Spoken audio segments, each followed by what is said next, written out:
aí, povo de Deus, tudo bom? A paz de Jesus, o amor de Maria para você, para o teu coração. Deixa eu ver aqui. Vamos procurar aqui nossa live.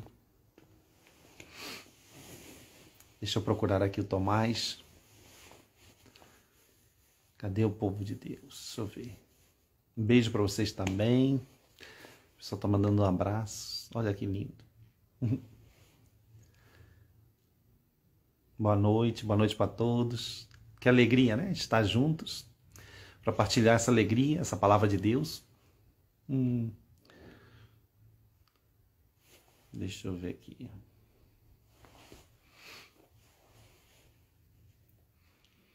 Deixa eu ver, cadê o Tomás? Gente, o Tomás pediu alguns minutinhos. Eu vou explicar para vocês umas coisinhas que eu queria falar. A gente vai estar, na realidade, falando uma partilha, explicar para vocês e partilhar, né? Essa experiência de Deus, um Deus que é amoroso, e muitas vezes nós não entendemos o porquê nós acabamos caindo nas maldições, nas heranças. Por que certas coisas acontecem na nossa vida, que são até meio que deveriam ser até incoerentes, né? Porque Deus não manda a doença, Deus não manda o pecado, mas a gente acaba sofrendo as consequências das escolhas dos nossos pais ou nossas escolhas erradas. E também tem coisas que são batalhas e combates espirituais, verdadeiros combates espirituais. E muitas vezes nós ignoramos isso. São Paulo aos Efésios vai falar muito sobre isso, né? Que a nossa luta não é contra homens de carne e sangue, mas contra as forças espirituais do mal. Se a gente souber entender isso, a gente entenderá que muitas coisas que acontecem na nossa vida têm um lado profundo e forte espiritual.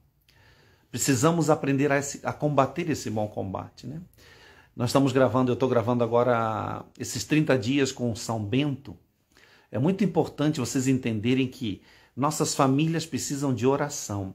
Nós precisamos quebrar maldição, maldição familiar, maldição hereditária, repetições, votos secretos que são votos íntimos. Sabe aquelas sentenças de morte que a gente fala no momento de ódio, no momento de raiva, a gente vai falar assim, isso não vai dar certo, isso não funciona para mim, eu não dou certo para essas coisas. E aquilo acaba se tornando até sentenças de morte para você, para a tua vida. E você acaba não dando certo mesmo nisso ou naquilo outro. Então, isso são sentenças, votos íntimos que a gente faz. Tem também os laços de almas que a gente amarra a nossa vida, nosso coração. Sem aquela pessoa, eu não posso ser feliz.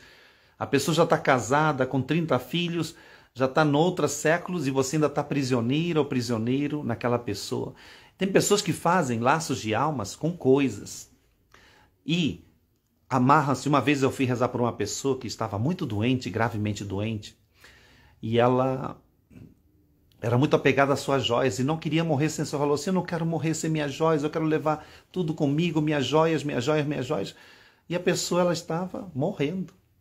Então tem pessoas que amarram sua vida a coisas, a pessoas. E gente, o único Deus é o verdadeiro Deus, é o nosso Senhor, Jesus Cristo. A gente tem que aprender a separar certas coisas na nossa vida. É muito importante isso. Hoje com o Tomás a gente vai partilhar um pouquinho sobre essa experiência do filho pródigo. Que todos nós somos filhos pródigos, né? Porque cada momento da nossa vida, tem momentos da nossa vida que nós nos afastamos de Deus. Nos afastamos da graça de Deus. E é preciso sempre recomeçar, voltar. Voltar porque Deus está sempre de braços abertos. Acolhendo, querendo acolher cada um de nós. É uma experiência de amor. Eu acho mais lindo quando as pessoas elas experimentam esse amor de Deus e elas se deixam tocar por esse amor.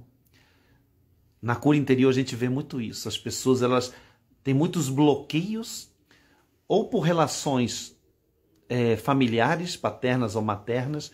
Tem muitos bloqueios por relacionamentos aqui na Terra errados, assim. Você se feriu com a pessoa, você se decepcionou.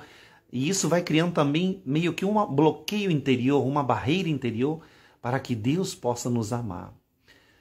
Isso, outro dia eu estava conversando com uma pessoa E ela estava muito ferida porque ela, na vida inteira, desde a infância, ela não conheceu o amor da mãe ou do pai. Era uma família muito dividida, muito ausente. E essa pessoa ela tinha muita dificuldade de aceitar o amor de Deus. Por quê? Porque o amor de Deus é gratuito. O amor, e na vida, como ela foi sofrendo muito, ela foi aprendendo a receber, entre aspas, carinho, amor, que tinha que ser por merecimento. Então, ela tinha muita dificuldade de entender um Deus que nos amava gratuitamente, que amava ela gratuitamente. Porque ela não conheceu amor gratuito na vida dela. Então, é muito forte, gente. Nós carregamos tantas barreiras, tantas coisas na nossa vida, e a gente não imagina como é que Deus nos ama. Como é que Deus nos ama gratuitamente. Deus nos quer felizes, alegres.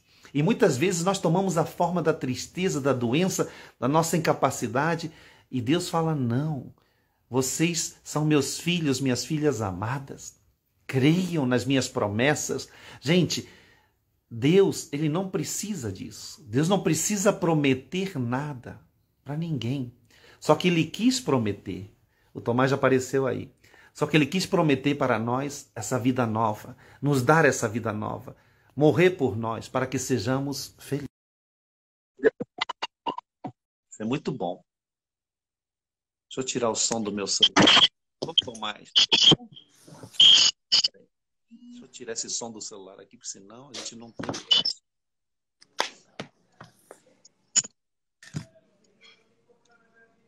Tá me ouvindo? Arthur, Desculpa. desculpa. O atraso foi quase 10 minutos de atraso, hein? É mesmo? Que vergonha. Eu estou aqui Não. usando a live anterior pedindo perdão. A live do perdão. Ai, meu Deus do céu. Mas é bom, né? Não, são aqueles imprevistos que são previstos, mas a gente não prevê. É exatamente isso. Mas nosso Deus sabe, tudo tem um porquê. Eu estava fazendo uma introdução aqui muito, muito legal, para explicando um pouquinho daquilo que nós estamos vivendo, né? Na realidade, que esse amor de Deus é gratuito, é um amor que a gente, às vezes... Eu estava contando um caso que uma menina que eu estava rezando, e ela tinha muita dificuldade de aceitar o amor gratuito de Deus, porque ela foi abandonada desde pequena, né? Pelo pai, pela mãe. Então, nos amores que ela foi vivendo na vida dela, era muito ou porque ela era bonita, ou porque ela... Ou eram tudo assim, o merecimento, assim, uma obrigação. A pessoa, ela não conheceu, sabe, a gratuidade de um colo materno, de um abraço paterno. E como essas pessoas, elas criam barreiras interiores, né, muito forte, para ter dificuldade de aceitar que Deus nos ama, independente dos nossos pecadinhos ou pecadões, ou dos nossos pecados, né? Nossas falhas. E acho que hoje vamos começar aqui rezando, né? Fazendo nossa oração inicial, que nem rezei agora. Vamos abençoar a gente nossa live, você que está nos assistindo. Esse ato de abençoar é tão importante, porque a gente, na bênção, a gente está colocando Deus no centro da nossa vida. Em nome do Pai, do Filho, do Espírito Santo. Amém. Senhor Jesus, abençoa essa live, todas as pessoas que vão assistir. Que os corações sejam tocados, iluminados e abrasados por esse teu amor, Senhor. Venha abraçar cada um de nós. Amém, Senhor. Amém.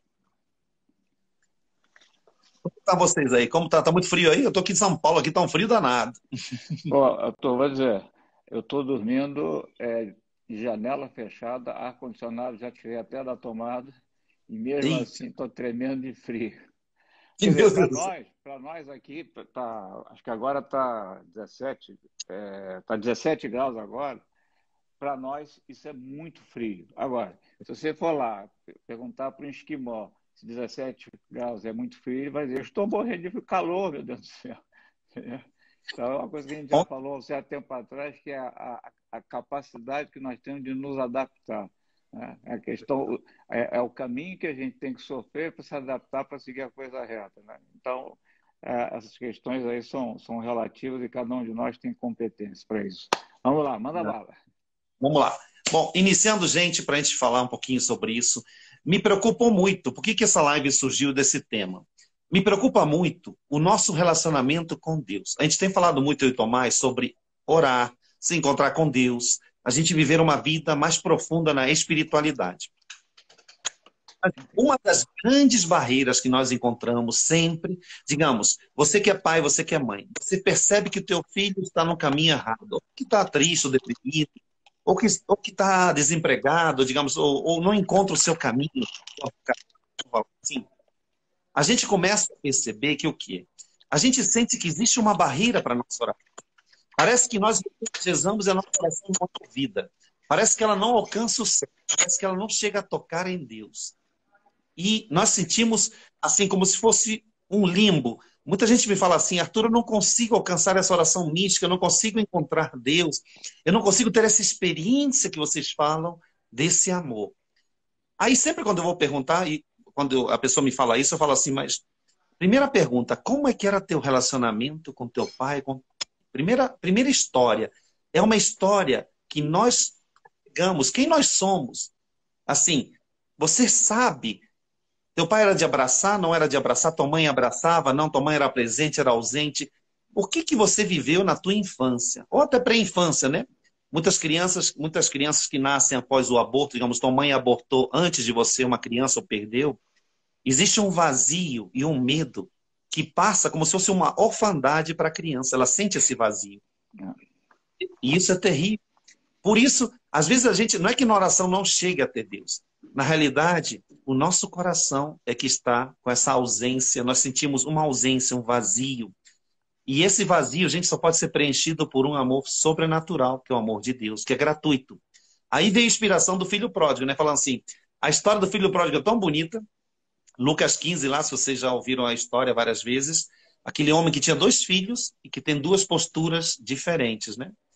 Um filho pede para o pai toda a herança dele, porque ele queria curtir a vida, aproveitar, conhecer o mundo, e outro queria continuar lá trabalhando e achava injusto que ele pedisse isso para o pai. Então, tem 2 visões aí, né, Tomás? Tem 2 visões. A visão do filho que fica e a visão do filho que vai.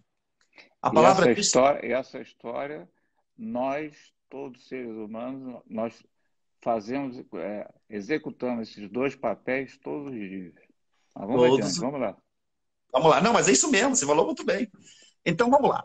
Então, muita gente condena o filho que vai, outro que fica. Então, vamos entender essa história da nossa, como você falou, que nós temos esses 2 papéis.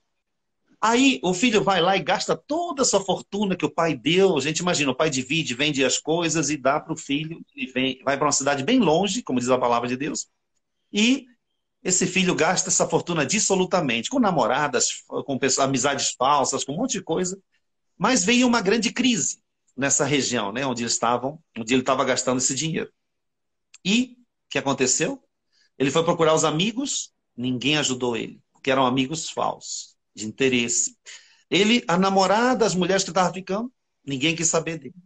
Tanto que ele não tinha o que comer, não tinha onde dormir, e ele foi trabalhar num cara que criava porcos. Olha aquilo, que comparação, né? O mais baixo grau, talvez, de servidão, e ainda ele tinha que dar, ele tinha fome, e o cara não dava nem dinheiro e não dava nem comida. Então ele comia a lavagem dos porcos. Os Imagina restos isso. dos porcos. Dos porcos. Olha a que nível chegou esse garoto, esse ser humano. Mas aí, olha só que interessante. Ele se lembrou que ele tinha um pai amoroso. Que até o mais baixo empregado comia melhor, se vestia melhor do que ele. Estava maravilhosamente como um rei. E ele se deu conta quem ele... Olha como interessante isso. Ele se deu conta quem ele era. Isso é muito profundo, gente. Porque é aí que nasceu a vontade no coração dele de falar, eu vou voltar para lá. E ele, no meio do caminho, com a longa distância, ele falou, imagina, esse filho voltou rasgado, ferido, cansado, porque não tinha roupa, não tinha dinheiro, não tinha nada. Mas Caminhou determinado. Hã? Mas determinado. Determinado. E ele queria se reconciliar com o pai. Mas ele não tinha cara de pau para se reconciliar, então falou assim, já tinha preparado todo o ensaio, todo o discurso, falando assim, trata-me pior do que um Pior do que um salteiro. porco. Exatamente. Ele já estava, ele já tinha tomado a forma, gente, da lavagem dos porcos, né? Praticamente ele já estava naquele formato, naquela forma. Só que ele era filho de um pai amoroso, um pai que amava acima de tudo. Só que é lindo que na Bíblia diz que o pai todo dia de tarde olhava no horizonte, cadê meu filho? Cadê minha filha? Ou cadê você que está perdido? Cadê você que está longe? Imagina a alegria desse pai, que o pai vê de longe o filho, longe, longe, e o pai se levanta e sai correndo. A atitude do pai não é um pai orgulhoso, que fala assim, agora ele vai ver o que é bom para tosse, agora ele vai ver esse garoto pisou no chucrute, agora ele vai apanhar, vai sofrer mesmo, vai aprender a trabalhar, vai ver, pagar tudo que ele perdeu aqui da gente. Esse pai não faz nada disso. O pai sai correndo. E o que diz a Bíblia? Dá um abraço, dá um beijo, acolhe o filho, bota roupa, sandália, olha, dá uma festa enorme. E aí vem a postura do outro do irmão, outro. que fica com raiva, com ciúmes, com inveja, e fala assim, mas esse cara gastou, não sei o que, não merece nada disso, e eu com meus amigos venho aqui. E o pai fala uma coisa tão profunda, que o filho não entende, talvez, o filho mais velho. Meu filho, você não entendeu ainda. Tudo que é meu é teu. Então, gente, a gente não entende o que significa esse pertencer a Deus. Ele não precisava ter inveja porque tudo já era dele. Ele não precisava ter ciúmes porque todo o amor já era dele. Ele já tinha tudo. O outro estava perdido, estava morto. O outro estava, assim, como diz a palavra, né? Estava praticamente morto para ele, para a família, e ele volta à vida. É tanta alegria. Isso mostra como Deus faz no céu, né, Tomás? Quando um pecador se converte, quando alguém volta para Deus, o céu inteiro celebra. Alegremente, gratuitamente. Ah, tem duas posturas que eu acho lindas e profundas. O filho que vai e volta deformado, triste, abatido, e mesmo assim Deus acolhe na figura desse pai, abraça, cuida das suas feridas, e principalmente levanta a sua autoimagem, autoestima, né? Quando ele dá um beijo, fala que ele é filho, olha, dá realiza, sandália aos pés. Deus devolve a dignidade desse rapaz. O outro que reclama, Deus também vai chamar a atenção. Por quê?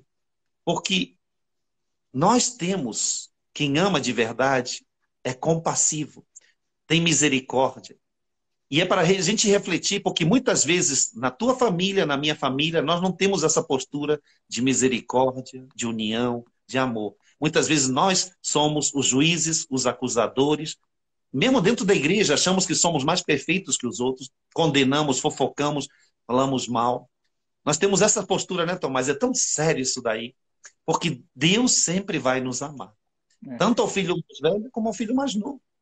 Que nós temos essa, como o Tomás falou, duas posturas, né, Tomás? Eu vejo, Arthur, eu acho que você, quando escolheu esse tema do filho pródigo, acho que você Uhum. teve uma inspiração divina, porque esse tema de hoje é quase que a consequência imediata da última live que falava sobre perdão, né? Ou seja, Perdão. o pai que perdoa o filho que foi. E eu achei extremamente importante esse tema, você tocar nesse tema, uma coisa que você falou aí agora há pouco tempo, que é o momento que nós estamos vivendo da dispersão das famílias. Parece que as famílias estão se desfazendo completamente por todo o caminho. E eu vinha pensando hoje durante o dia, quando eu ia falar sobre esse tema, e eu vejo o seguinte, sabe, Arthur? Essa dispersão que está acontecendo na família, está acontecendo dispersão em tudo quanto é lugar. Quer dizer, os sócios de negócio se brigam, se traem, as famílias, os pais traem, a mulher trai, quer dizer, é uma esculhambação do tamanho de um bonde. E eu vejo o seguinte, quer dizer, o que está mais faltando nisso, e é aquilo que a gente falou na live passada, é o perdão que a pessoa dá para poder reconquistar aquela pessoa. Agora, Isso. existe também, pelo outro lado, a pessoa que trai, que faz errado, o arrependimento que aquela pessoa tem para poder se reconciliar, não só com a pessoa, mas Uhum. com ele mesmo. E aí que eu Olha, falei ali no início, quando eu falei quando o filho estava voltando para casa todo arrebentado, todo sujo, que eu falei, ele está voltando determinado. Por que ele está voltando determinado? Ele está buscando a reconciliação, ele tem consciência da loucura e da estupidez que ele fez. Ele tem consciência do quanto ele foi egoísta, egocêntrico, vaidoso, todo tipo de coisa. Ele tem consciência de tudo isso, cai na real, fica que nem fica numa situação de vida, eu diria até assim, poxa, coitado do porco ser comparado a esse cara. Esse cara é muito pior do que um porco, né? Então, ficou numa situação dessa, e aí o sujeito cai na realidade e vai. Meu Deus do céu, eu tenho que reconquistar meu pai. Nem que ele me aceite numa situação lá, eu tenho que reconquistar meu pai. Então, você tem de um lado o arrependimento que reconstrui o teu interior para uma vida nova. Quer dizer, você se rebaixou, você vai lá, nem que seja para ser um escravo lá do seu pai, mas pelo menos você vai ter comida, vai ter água, vai ter uma cama para dormir, um teto para quando estiver chovendo. Então, você tem um arrependimento que cura o teu interior e, ao mesmo tempo, tenta reconciliar com a pessoa que você machucou. E, do outro lado, você tem o pai que tem assim, a dignidade de oferecer aquele perdão. Não é só o perdão ao filho, é também perdão que ele brota de dentro do coração dele, para ele poder nascer como uma pessoa nova. Quer dizer, eu vou ser um novo homem com meu filho, eu vou ser um novo pai com meu filho. Então, vamos dizer, de uma certa forma, é uma analogia do antagonismo, quer dizer, é a analogia do perdão e da reconciliação, mas é o antagonismo da pessoa, vamos dizer assim, que, que erra, mas não se arrepende. Quer dizer, eu sei que estou errado, mas não vou dar o braço torcido, não vou dar chance para esse camarada, não, eu fiz bem mesmo fazer essa loucura, quero que ele se dane, etc, coisa e tal. E do outro lado, a mesma coisa, pô, essa pessoa fez isso comigo, quer saber de uma coisa? Não vou perdoar, não vou perdoar mesmo. E eu vejo muito, Arthur, no que diz respeito às famílias, eu acho muito mais grave nas famílias do que nos negócios. Um casal, ou porque o marido traiu, ou que a mulher traiu, que é realmente uma coisa abominável, esse tipo de coisa, é inaceitável. O estrago que isso faz dentro da família é uma coisa enorme. Mas existe um processo de reconciliação. No perdão que a pessoa que foi traída, quer dizer, traíram a minha pessoa, minha mulher me traiu, meu marido me traiu, mas eu, de uma certa forma, reconheço a fraqueza daquela pessoa e eu estou disposto a perdoar, abrir a porta para essa pessoa.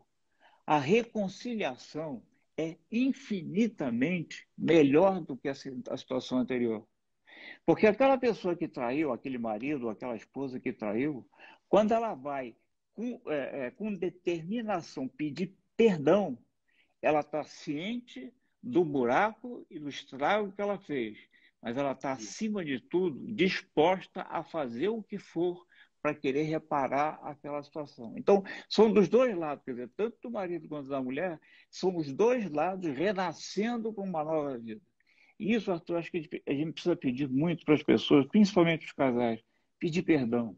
Pedir perdão. Pedir perdão, pô, pisei, como você fala, pisei no chucrute, pisei na jaca, fiz uma estupidez, pô, não mereço nada, mas eu realmente preciso do perdão de você para eu poder ter a minha vida de volta. E a pessoa que vai dar esse perdão, quer dizer, o lado que foi traído que vai dar esse perdão, vai estar assim, diretamente tocando no ponto de recuperação da própria vida. Quer dizer, volta a ter uma vida, mas uma vida muito melhor. Eu vejo, Arthur, eu conheço os dois casos. Eu conheço os casais que se reconciliaram e os casais que tentaram se reconciliar, mas não foram adiante. Os casais que se reconciliaram têm uma vida completamente diferente. Chega a ser até encantadora a vida. Os casais que tentaram se reconciliar, não se reconciliaram, foi por duas razões. Pela pessoa que foi traída e que não deu perdão. E a outra, que traiu, de não reconhecer a falha que cometeu e não está disposta realmente a pedir perdão. Aquele que deve dar o perdão e aquele que deve pedir o perdão, os dois não estão pensando a mesma coisa, não chegaram ao perdão. Perdão, como a gente falou, Arthur, perdão é uma coisa muito profunda, não é uma coisa da boca para fora. Entra no coração, vai na cabeça, mexe com o nosso interior, é uma coisa que você tem que extrair lá de dentro das suas entranhas. Você vai buscar o teu perdão, quando você vai dar o teu perdão, Você tem que tirar ele lá de dentro, vai tirar aquele negócio lá de dentro, vai passar pelo teu coração, pela tua cabeça, e você vai botar para fora e você vai abrir uma vida nova, uma porta nova da tua vida. Isso que eu achei, o tema do filho pródigo que você colocou hoje, é a segunda parte da live da semana passada, que era o perdão. Achei uma beleza, realmente. E uma coisa que eu queria que você comentasse também, e uma coisa que eu percebi, quando esse rapaz, o filho pródigo, tenta voltar, independente dos casais, o perdão a nós mesmos. Eu vejo tantas pessoas que eu vou rezar, e elas carregam tanta culpa, o peso da culpa, o julgamento, a condenação, por N situações. Eu acho que falta, às vezes, a gente sabe o quê? Um pouquinho de humildade, da gente saber que a gente é falho, que a gente é fraco, que a gente vai. E eu acho que esse convite dessa parábola também nos ensina a humildade, que a gente não é perfeito. A gente consegue ser perfeito quando a gente toma o que o Tomás falou, a determinação de se voltar para essa vida nova, para esse amor verdadeiro, para esse Deus. Porque a conversão, assim, eu vejo pessoas não se convertem, Tomás, eu não acredito em Deus, porque elas são muito soberbas, orgulhosas, e elas não dão o braço a torcer. Porque a gente fica comendo a lavagem dos porcos que o mundo nos dá, nos oferece, com essa mediocridade, e a gente esquece que tem um Deus amoroso, maravilhoso, que é o único capaz de nos devolver a nossa dignidade, nossa identidade, gratuitamente, sem pedir nada em troca. Acho uma dificuldade que as pessoas têm que enxergar daí também. Você falou uma outra coisa bastante delicada, Arthur. A pessoa tem que ter humildade de pedir perdão, ter humildade de aceitar o que fez. E porque eu vejo o seguinte, conheço alguns casos de pessoas, por exemplo, a pessoa fez a maior besteira, traiu a mulher, fez besteira, reconheceu a estupidez que fez, está arrependido, mas não está determinado em correr atrás do prejuízo. Chega Entendi. até a pensar assim, bom, vou me humilhar, realmente estou disposto a pedir perdão, etc. e tal, mas e se ela não der perdão, o que eu vou fazer? Será que eu vou ficar sozinho? Não, eu não posso ficar sozinho, meu Deus do céu, como é que vai ser isso? É, E aí, Arthur, eu digo o seguinte, quando você está realmente consciente da besteira que você fez, você está profundamente arrependido da coisa que você fez, e você está realmente determinado a querer reparar o mal que você fez, não importa qual vai ser a reação do outro lado, você está purificado.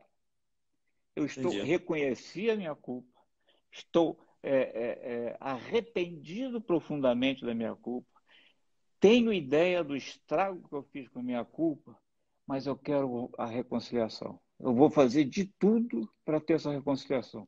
Se a pessoa do lado de lá vai aceitar essa reconciliação ou não, já foge da nossa alçada. O que acontece é que você passa a ter a dignidade de uma vida nova. Isso Você, mesmo. prédio caiu, você viu o erro de cálculo que você fez, você reconstruiu um prédio muito mais forte, muito mais bonito. Então, essa questão da humildade da pessoa, de reconhecer a culpa e ter a determinação de pedir o perdão, é muito, muito, muito difícil das pessoas perceberem isso. Elas percebem a besteira, reconhecem que tem que pedir o perdão, mas fica assim meio, bom, mas como é que vai ser do lado de lá? A É, pessoa reage muito pensando como é que vai ser o lado de lá. Como é que vai ser o lado de lá? Não interessa, Deus é que cuida, você tem que fazer o teu lado. Se você está entendi. arrependido, você está decidido, mesmo arrependido, corre atrás do prejuízo. Vai atrás, pô, faz o que você tiver. Se você conseguir reparar, o lado de lá conseguir aceitar ou não, não é mais problema teu. A tua vida está purificada, você começou uma vida nova. Então eu sinto, às vezes, sabe, quando eu vejo as pessoas assim que fizeram uma besteira desse tamanho, tão determinado, eu quero voltar, mas fica assim, meio com o pé atrás, mas como é que vai ser do lado de lá?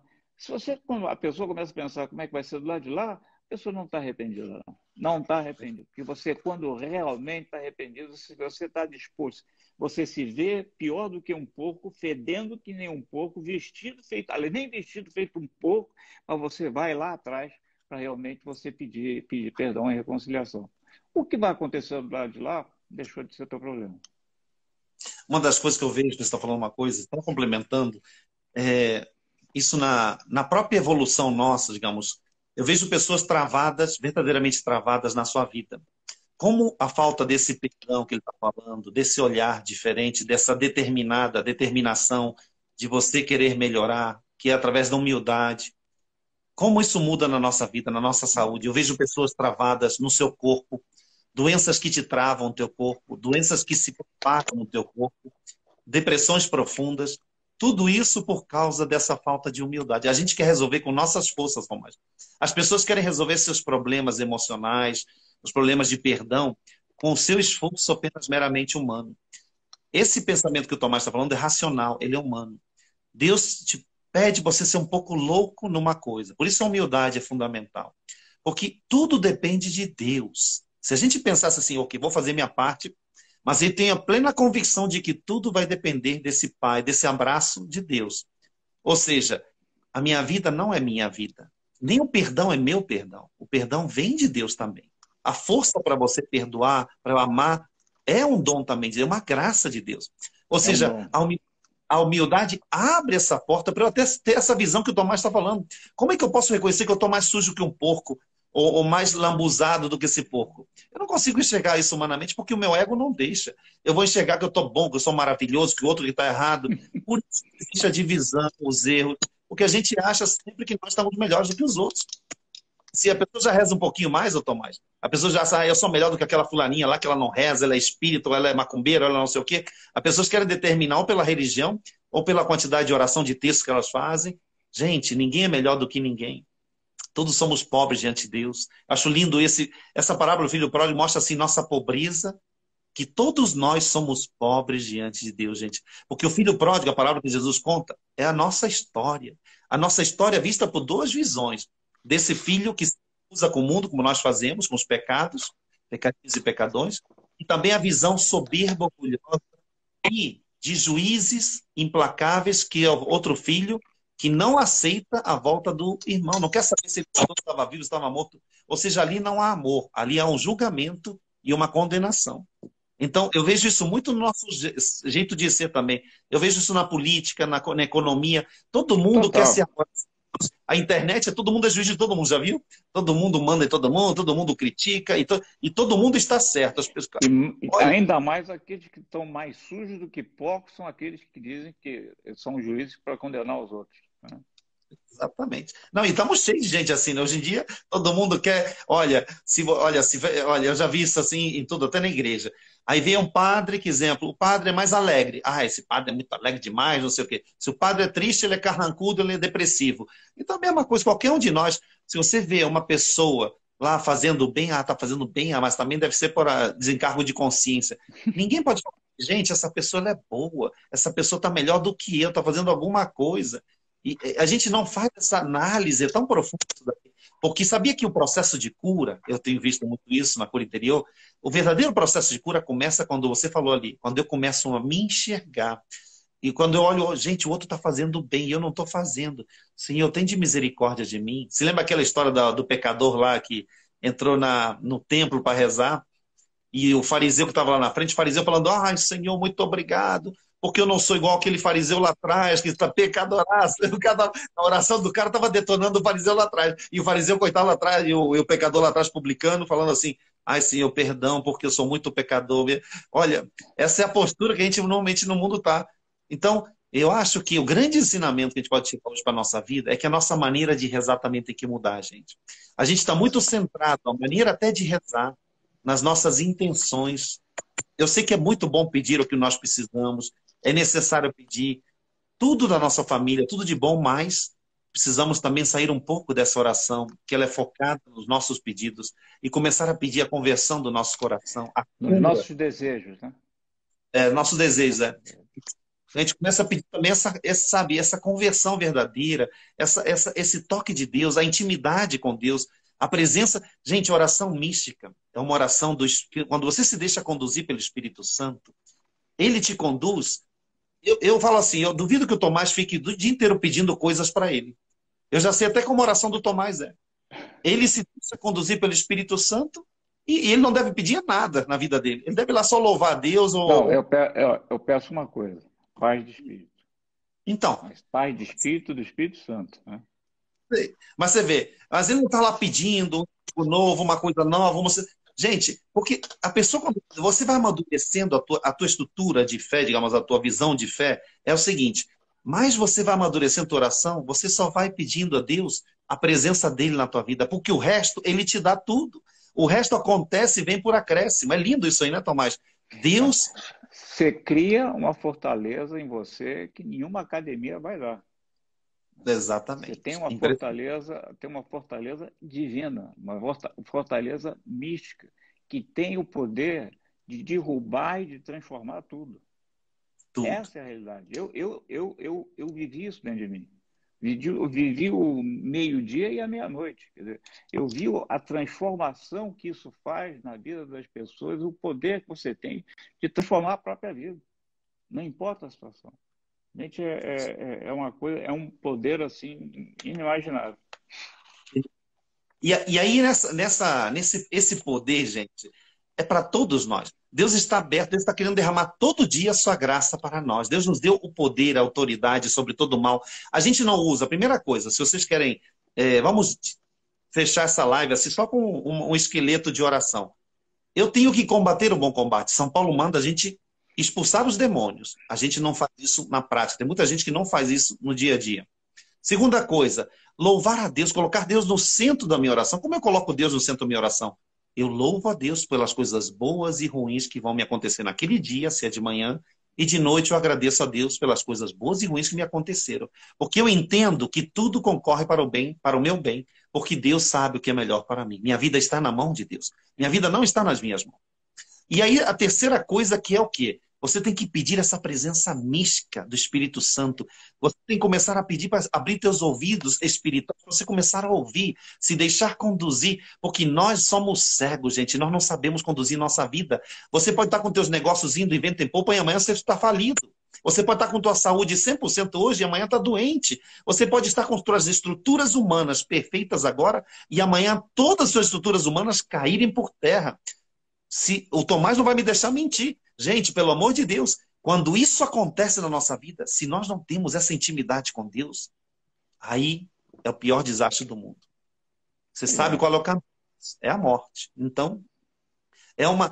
Gente, isso é conversão. Esse Deus vivo que está presente aqui hoje, na nossa frente, esperando que a gente volte igual esse filho pródigo, para a gente poder se deixar abraçar. É o pai que... Olha que lindo isso aí. É o pai que vem abraçar o filho. Não é o filho que sai correndo para abraçar o pai. Acho lindo porque Deus mostra o quê? O amor de Deus sempre é assim. Deus dá o primeiro passo. Deus vem na nossa direção e vem te abraçar, vem te abençoar, vem te curar. O problema não está em Deus, o problema está em nós. Nós é que temos... A gente querer isso. A gente querer correr isso. para querer isso. Exato.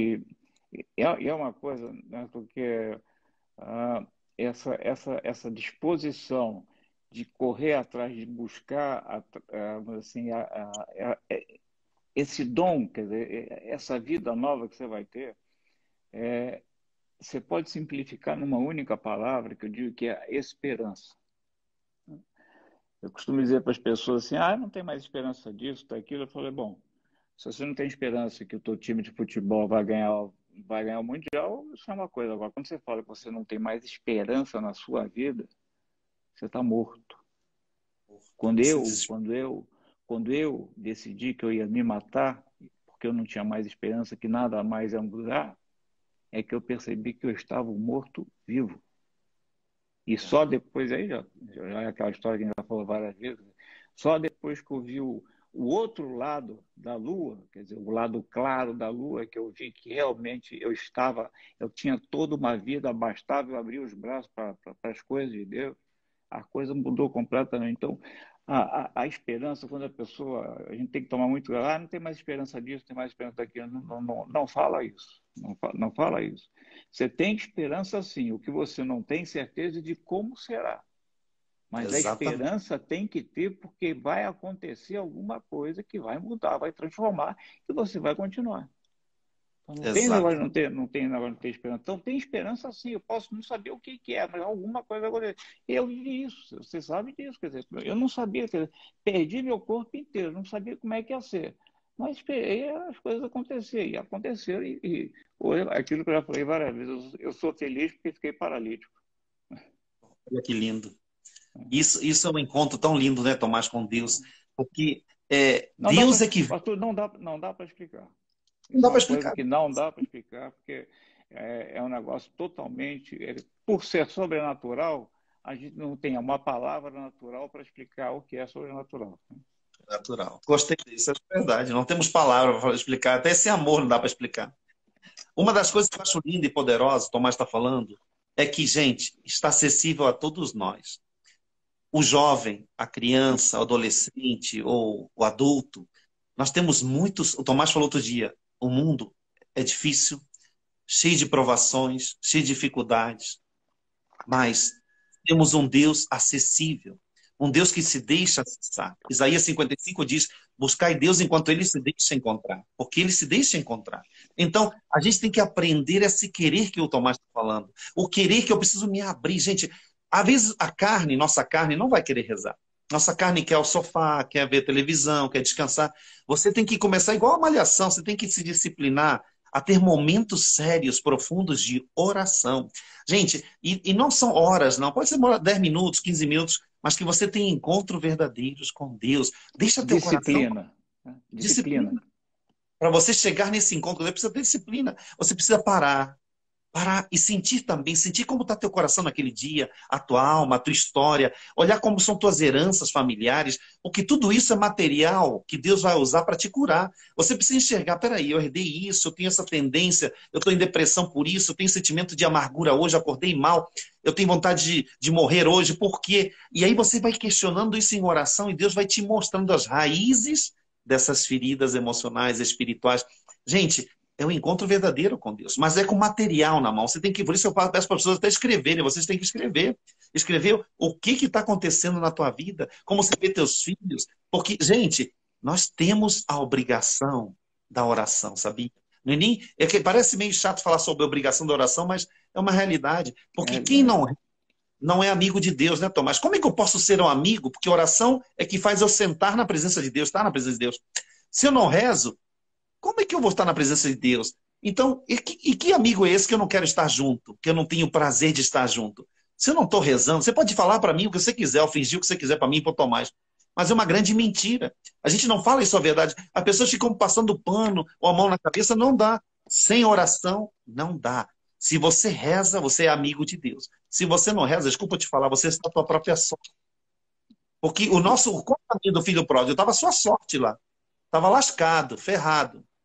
Mas, quando ele se volta para Deus, olha só, se lembra que ele tem um pai que o ama e ele volta, toma a atitude de voltar. Pode ser difícil o caminho, pode ser longo, pode ser sofrido, mas ele resolve voltar. E ali acontece um milagre. E Deus você vem ao... falou, você falou uma ferramenta fundamental, importantíssima, ferramenta física mesmo, que é você tomar o cuidado e realmente fazer, escrever os problemas que você tem dentro de você com você mesmo. Eu herdei a separação dos meus pais, eu herdei que minha mãe fez isso, aquilo, outro, eu não sei mais o que, suicídio. Escrever essas coisas que mexem com você pelo lado de dentro de você mesmo. Não vai ser psiquiatra, não vai ser psicólogo, não vai ser nenhum desses que vão resolver. Você, quando vai para um psiquiatra, um psicólogo, você vai lá, na realidade, até para se desabafar, que é importante, você vai desabafar. Eventualmente, até ele pode perceber ali um desbalanceamento dentro do teu organismo, um químico, ele pode te ajudar com remédio, coisa e tal. Mas, na realidade, você só se abre mesmo com você mesmo. Você É nunca se verdade. abre 100%.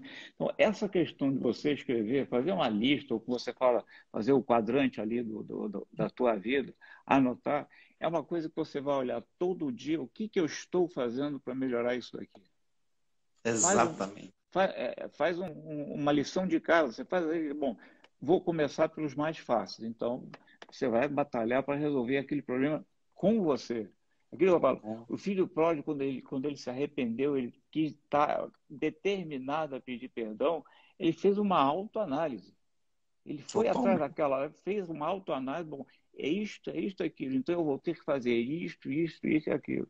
Então é assim como nós. Quer dizer, nós temos, cada um de nós tem, como você fala, nossos pecadinhos e pecadões. Eu acho que às vezes tem muito mais pecadão do que pecadinho. E quem somos nós para dizer se o pecadinho é pequeno ou se o pecadão é grande? Não é isso. É, Quer dizer, todos nós temos assim, as nossas fases, as coisas ruins da vida da gente, e que a gente precisa anotar para lembrar que a gente tem aquilo, nós estamos passando por aquilo dali. É essa ferramenta que você falou, da gente anotar, não é uma figura de linguagem, não. É um fato. É é um escrever fato. mesmo, você fazer uma lista, você se olhar para você mesmo e ver o que você tem de podre, o que você é de podre por dentro. Porque a maioria das pessoas não são o que elas são. Acho que ninguém no mundo é aquilo que você fala para os outros na frente, você não é 100% por dentro. Você conversa. Se fosse assim, todo mundo seria santo, né? Não, Todo eu mundo sou seria... assim. É, Ninguém tem e não é. pecado.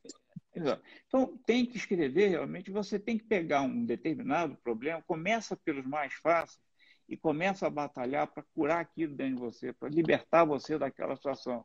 E na medida que você vai conseguindo passar por um passo, aprender a pedir perdão, a ter humildade de dar o perdão, se comportar como a pessoa que deu o perdão, se comportar como uma pessoa que errou e que está arrependido, que está pedindo perdão, é executando isso na prática, fazer disso uma disciplina.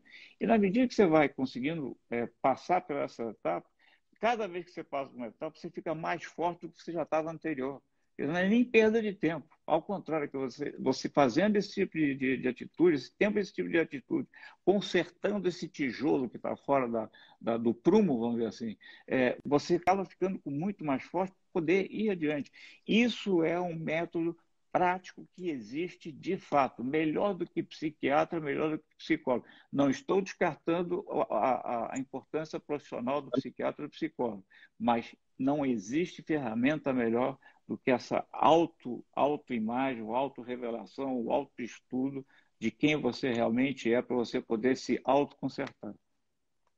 Posso contar um testemunho, Tomás, só para terminar assim, a questão? Eu não sei quantos minutos nós temos, eu não sei, eu não vi o 10, horário. 10, 10 minutos. Vou contar rapidinho, só um testemunho para vocês que estão ouvindo a gente. É o seguinte, ano passado, ou retrasado, não lembro direito, eu atendia numa sala em Copacabana lá. O Vim de Verde era pequeno, era menor. E eu atendia esporadicamente pessoas que agendavam, que eu viajo muito também. E eu atendia um rapaz que estava com muito medo, muito educado, muito elegante lá, sentou lá no escritório. E eu comecei a rezar por ele. Perguntei se ele queria que eu rezasse por ele. Eu vi que ele estava meio afobado, meio apavorado, impus a mão sobre ele. E Deus me deu uma palavra assim, falando assim, ferida na sua sexualidade. Era assim essa palavra, assim mesmo veio na frase, né? Aí eu fiquei sem graça porque Deus não mostrava mais nada. Eu senti só uma grande aflição nele, uma grande tristeza, grande aflição, ansiedade. E eu falei assim, olha, o que Deus me fala é uma ferida na tua sexualidade. Eu não te conheço, falei para ele, mas Deus mostra, Deus revela as palavras de ciência para a gente poder destrinchar, ver o que está te ferindo. Aí ele começou a me contar uma... Olha como é o amor de Deus, gente. Que ele tinha sido abusado por um tio dele quando era pequeno e ele acabou depois virando um cara bissexual, falou assim. Hoje em dia ele transa com homens e com mulheres, né? E ele nessas idas e vindas pegou HIV, tinha pego HIV, e nesse estava com medo. Medo tanto de morrer, como medo de ser morto, não sei se tinha passado HIV para outra pessoa, etc.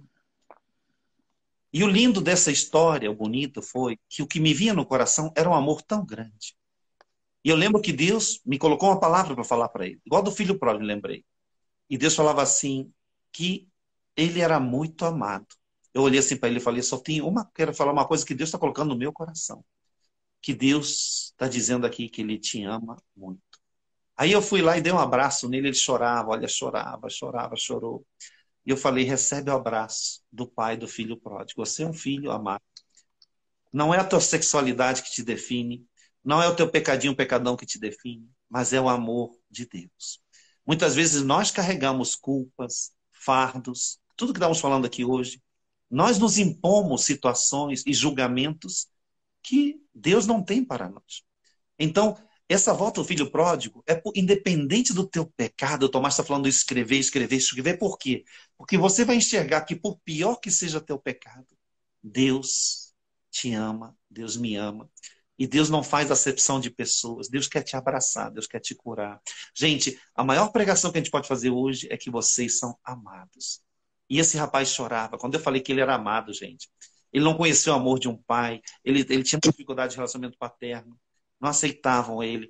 E ele mesmo acabou não se aceitando, tinha medo de contar. Ele não contava nem para confissão, nem para terapeuta, nem nada. Ele resolveu me contar, porque tinha ouvido uma gravação e sentiu o toque de Deus. E ele falou que não tinha contado isso para ninguém. Olha como é que é, Tomás. Nós carregamos culpas, fardos, que nem Deus tem esse olhar para nós. Por isso eu queria que vocês sentissem isso. O filho pródigo, gente, é a nossa história. Nós não temos que ter medo desse Exatamente. abraço. É a É isso nossa que história de um lado ou do outro, né? e tenham medo, não se julguem, não se condenem. A gente volta para Deus, volta para esse abraço. Deus vai te curar, Deus vai te abraçar, Deus vai te dar tanto amor, que você não vai querer esses amores furrecas do mundo, você não vai querer essas migalhas, você vai ter todo o amor que teu coração anseia, teu ser anseia, gente. É tão lindo isso. Eu lembro que eu chorei também nesse dia, e uma coisa foi linda, porque esse rapaz, olha, ele falou assim, nunca tinha sentido um amor de Deus tão grande, como só com essas palavrinhas que eu tinha falado para ele. E era Deus falando para ele ali, olha, e eu sentia esse amor de Deus. Deus não condena, Deus não julga, gente, Deus ama. Se volta para Deus, volta, recomeça de novo. Né? O filho pródigo, ele tem coragem de recomeçar, né, Tomás? E nós também tenhamos essa coragem, sempre de estarmos todo dia recomeçando. E a beleza disso tudo, Arthur, eu de vez em quando você fica falando, eu bato o olho assim nas mensagenzinhas que passa aí, eu pego assim uma ou outra. Na hora que você estava dando esse testemunho agora, não sei, não deu para ver o nome da pessoa, mas tinha a seguinte frase: Arthur, você é uma bênção na minha vida. Olha que lindo. Nós somos. não é à toa que uma pessoa, numa live, por mais que é pública, mas não é tão pública assim, ela coloca que você é uma bênção na vida dela. Quer dizer, você está passando uma mensagem de Deus para essa pessoa muito grande. Então, acho que eu diria o seguinte, que essa frase, você é uma bênção na minha vida, é saber que se você é uma bênção na minha vida, é porque tem um Deus lá em cima que vê você como sendo uma pessoa abençoada por Ele. Todos nós somos abençoados. O maior criminoso é abençoado. No momento em que ele se arrependeu, no momento em que ele se despiu, ficou nu e realmente foi pedir perdão, esta pessoa é abençoada por Deus. Indiferentemente de quem quer que seja e de onde for. Arthur, e a sua oração final, como é que vai ser? Fechar nossa oração final, vamos abençoar o povo. Gente, vamos pedir a bênção de Deus. Estamos no mês de São Bento. Vamos pedir a bênção de São Bento, Tomás, para o povo. Esse mês começamos o mês de São Bento. Vamos pedir agora a bênção de Deus, de libertação, de cura. Que todo mal saia da nossa vida, da nossa casa, da nossa família. Pela intercessão de São Bento, nosso querido patriarca, nossa mãezinha querida de São Miguel Arcanjo, que Deus Todo-Poderoso e Eterno nos abençoe. Abençoe você que está assistindo essa live. Abençoe tua vida, teu trabalho, os teus pensamentos, os teus sentimentos e a tua caminhada. Em nome do Pai, do Filho, do Espírito Santo. Amém. Amém.